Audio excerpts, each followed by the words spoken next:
You know, there are certain political interest groups who question the need for additional education funding.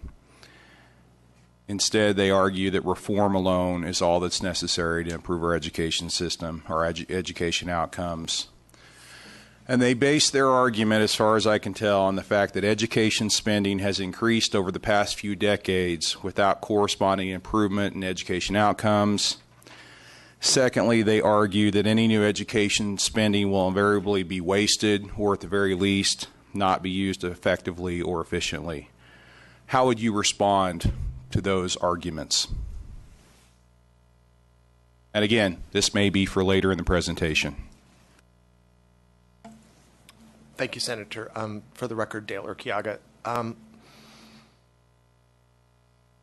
think the most concise response that I can give you is that is what this governor's budget is about.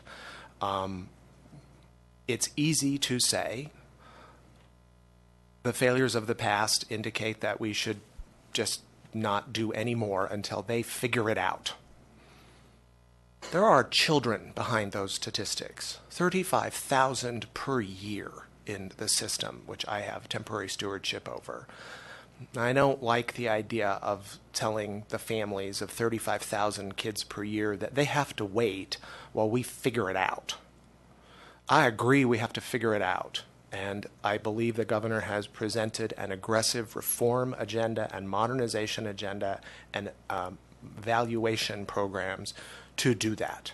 He has instructed us to draw a line in the sand, as he said, over underperformance, and has proposed some rather extraordinary measures to fix it. At the same time, he has proposed investment, but he has fenced that investment off in a, I think, fiscally responsible way so that it is used in a targeted strategy of intervention for students who need it the most.